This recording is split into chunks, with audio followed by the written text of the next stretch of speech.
thank you, ladies and gentlemen, for taking time to come on such a short notice. We really value our partnership, and I think we're going to have more of these interactive meetings going forward. I think Zimura has been, I could say, an opaque organization in the sense that we normally communicate with our members via our platforms. We've got WhatsApp channels, we've got emails, we've got our Facebook platform. But I think going forward, we need to open up to the media and have more of these interactions and have smooth information flow so that our musicians are not misinformed as they have been lately. There's a lot of lies and misinformation flying around, and us being quiet creates a conducive environment for these lies and misinformation to flourish. And we hope with these interactions, we'll be able to share information that is helpful, not just for our members, but the entire music industry and the nation at large. So thank you very much for coming through. I'm just going to run through the press statement, but I want to read it. Semanyore yaitwa ndenge njimbota nchikanda tumwe to my illustrations kuti munzwisise where we're coming from. So as I've already said, there's a lot of lies flying around. And the belief is that these lies and misinformation and smear campaign is sponsored. We clearly know that in Zimbabwe, we now have 2 registered CMOs. And that competition brings with it a lot of disturbances and a lot of theatrics, a lot of dirty games that happen behind closed doors. We've got journalists, we've got bloggers that are on a rampage that are being sponsored to smear campaign Zimura without even taking time to call, hello, Mr. Gwenzi, hello, Mr. Batani. Is it true that you sold a building? As a journalist, I'm seeing some of my colleagues. I went to school with Marshall.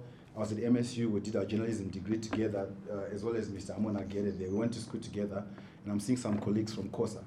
We were taught ethics and professionalism. Hear both sides of the story before you go on your platform and say, Kuzimura kurkubiwa.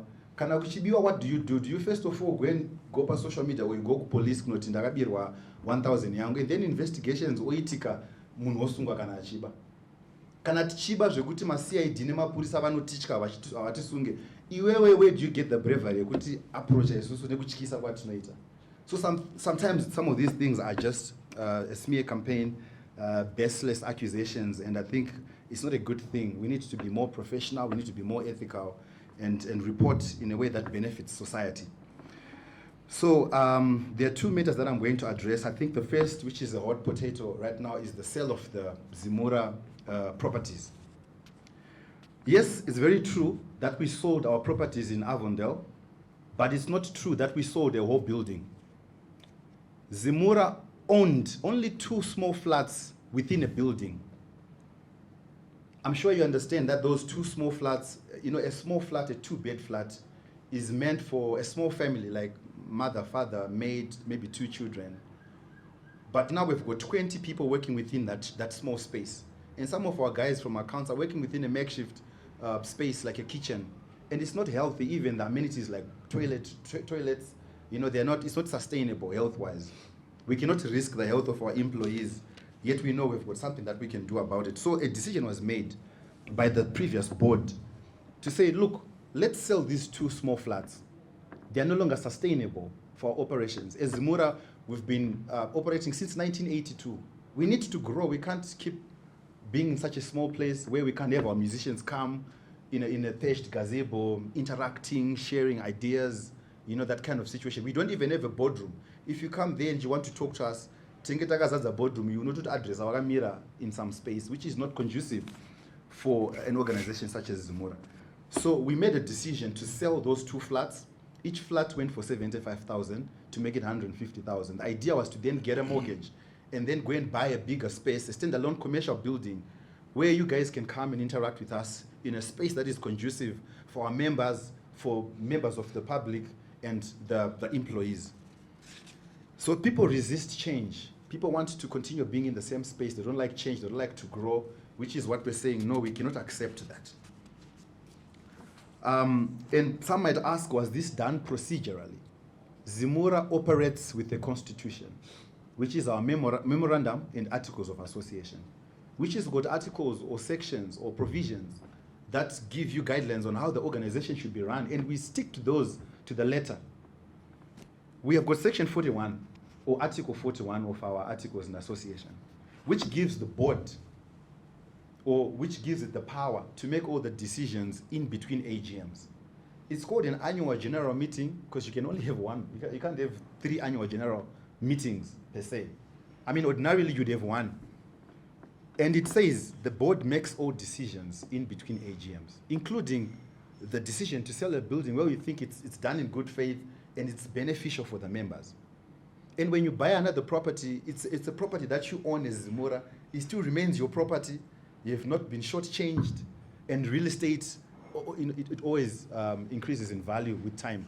That flat, we bought it, I think 2018, 2019 for 29,000, but it's gone for 75,000, which shows that real estate appreciates in value. And we also did not need to go for an EGM because it means every other decision we want to make, we have to call people and say, guys, let's gather, let's make this decision. And how it's very expensive to book that the venue, even if it's College of Music. It's very expensive. And we can't be calling meetings every time we want to make a decision. So I want to assure our members that this decision was made in good faith and we did it for the benefits of our members in an effort to grow and to transform our operations. And when we buy the new building, we're going to call all of you to come and see and witness it. And today, I think we've made an arrangement, Didi, to say there's a combi which will take you guys to our offices for you guys to go and appreciate how bad and how dilapidated our building is. It doesn't match with, we have got 5,200 members. During distribution, you should see them coming to our office. It's not conducive and we needed to grow. That is what informed that decision. But they will tell you they sold a whole building for 150,000 in Avondale. And you believe it because they sensationalize it. They post about it. There's a blogger who posts about it 3 times a day. Because they are paid. And we know they are paid. Because when we had our challenge with this commercial bank, which was sponsoring a cover band, and they had a huge show at the HICC, and this bank was bankrolling this event, and we knew this band was making a lot of money from it. And Zimura was, no, look, if this band the bank is giving these guys this amount of money, what does the law say? The law says the bank is supposed to give all that money to Zimura, and then that Zimura splits that money into 2 and gives the cover band their share and gives the original composers of the music their share. And we had said, no, instead of 50%, okay, let's get 30%. And this blogger, morning, night, and day, was going, Zimura has no right to collect this money from this bank. He has no right. And we were wondering, why is he fighting so much? And 3 days later, he posted a post, thank you, X bank, for making me your official media partner. So it's about the politics of the stomach. They want to create content, have likes, engagement, get money from Mark Zuckerberg at the expense of musicians, which is not a good thing. And I'm happy that we are sharing this with you. And then we had an issue, I think another issue which is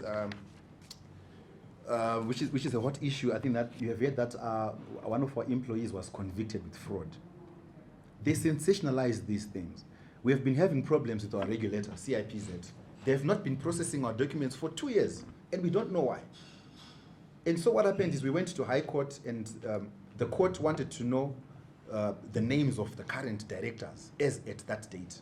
And the only thing we had was a Form CR6, which had been stamped at the companies, at the receiving desk, but the registrar had not stamped because he has not been stamping our documents since 2023, and we don't know why. And we need to know why. Tinogona kufungira kuti maybe zviri kunzwai kune vari kunda nekuseri vachiita kuti zvekuzimura zvisafambe zvakanaka for obvious reasons. But tikuti it was not her fault. Then this former member vaenda court akati this employee akacommit a fraud because akatenda a Form CR6 risina stamp. That is the fraud. But when they talk about it, they make you believe kuti no. Kwakabiwa mari yakawanda mamusicians yamucheme and the College of Music mupopoti makabirwa mari, which is not a good thing. And I think we don't build an industry like that. And then on the issue of cover bands, yes, we have a way of coming up with our tariffs, which has been precedent over the past, I don't know how many years. We've been in existence, I think, for 44 years now, or 45 years now. The process is that Zimura creates tariffs. After looking at the economic situation of the country, monetary policy, and all these other things, they craft tariffs and they deposit. The law requires us to deposit to the regulator. That is exactly what we did. And these tariffs were stamped, as they have always done, to say, when you bring your tariffs, we've seen them, then they stamp. That is why we then announced to say, cover bands, please pay 150 and all these other things. But you'll also understand we could have handled our communication better. Maybe we should have done like a stakeholder consultative engagement to try and find out how the industry, would take this. Maybe we could have done it better, I would like to admit. And we are in negotiations with our regulator to see how best we can sort this tariff issue problem. Because right now you look at Victor Kunonga, you look at Willis, you look at Tinashe, our musicians from Zimura. We've gone for almost 6 months receiving nothing from the cover bands. But the cover bands are playing. This Sunday I was at an event, I ran, it was a marathon, and there's a big, huge band, cover band, was playing there. And I know they got money, but what is Victor, what is Willis getting out of it? Our job as Zimura is to economically empower our members. The moment we fail to economically empower Willis, to economically empower Victor, to economically empower Tinashe, then we're not doing anything. Then Zimura must close. Right now we're busy fighting, embarrassing ourselves, washing dirty linen on the public, from our social media, Nema paid bloggers. Instead of sitting down and say, guys, look, how do we collect the $1 million that is being owed to Zimura? That's exactly how much we're being owed, $1 million. From even renowned broadcasters, failing to pay Zimura. But if you sit down and find ways to recover that money, we pay our musicians. Right now, we've got a second CMO that is operating, which is eating into our royalties. I'll give you an example. We've got a high court case, which we won, where this second CMO went, because what's happening now is that there's tariff undercutting, where we put an invoice for 100,000, they go and say, no, give us 50,000, because the law allows them. So they went there, they got 46,000. We went to court, and the court was, but whose music was this organization playing? It's a fast food chain. I think it's very popular. The music they play is Willis Watafi, Victor Kunonga, Japreza, Winky Dinatio, XQ, Stana, Mazbaba, the late Zakaria, Alec Macheso. All the popular musicians that you know are our members. So they collect that money. Who are they giving? Because they don't have any musician that we know that gets played anyway. Who are they giving that money to? So imagine if it's 46,000, one entity, how much are they collecting countrywide per year? And that is money, millions of dollars, that is meant for Zimura musicians. And then musicians come and say, Zimura, Murugutibira, Muskutupa Mari. But these are the problems that we have. We cannot manufacture Mari. It's also we collect from music users and we distribute to the musicians, the owners of the music. I don't want to talk too much. I think I've said all that I wanted to say. And maybe the election issue, maybe it could be another issue that you'll be wondering what could have happened. So after we are voted in to the board at the AGM, we have voted through elections. Then when you sit as a board, you then have to choose a chairman and a vice chair. The 8 of us, including the three gentlemen, were there in that meeting. We tried to do an election. There was a stalemate between myself and Gift Amule. He had 4 votes, I had 4 votes. And the convener was like, let's have another round and try, maybe one of your candidates might want to jump to the other camp. We tried again, it was 4-4. And we said, no, look, let's go home. We met VC, the acting chair, and then we went home throughout November, December, and then we set a date for January 19th for our second trial for the elections, because we could not operate without a chair. There are documents that needs to be signed, the bank documents that needs to be signed, that needs the chair to sign. So we put a notice and say, gentlemen, we're meeting on the 19th as agreed, please do come. We got excuses. The other guy is a headmaster. You know him, the Sungura musician. I think he last produced 20 years ago. He's not producing anything. He writes a message and says, there's a headmaster's meeting, I'm not able to attend. The other guy says, I'm not in Harare. The other guy says, I'll let you know if I can come. The messages are there in the board. And 2 hours into the meeting, we see a press conference. No one has sanctioned that press conference, because everything we do here, we have to agree and vote according to our statutes. They require for us to have made a resolution to say, oh, yes, we can do this. No, we can't. I can't, even if I'm chair, I can't come out and say, I'm going to meet journalists and address them. I've got to have a board decision for me to do those things. So our articles require a quorum of 3 board members. 3 board members can make a decision. But that day, it was the 5 of us, including Deputy Minister Honorable Dingimuzu Puti was the Deputy Minister for ICT, who also sits on this board. And people made a decision to say, let's go ahead with the election because we form a quorum and we did our elections. So I think I've said all that I wanted to share with you. I think we'll open up to the floor if you guys have got questions. But before I do that, I just want to find out if any of my colleagues would like to say anything.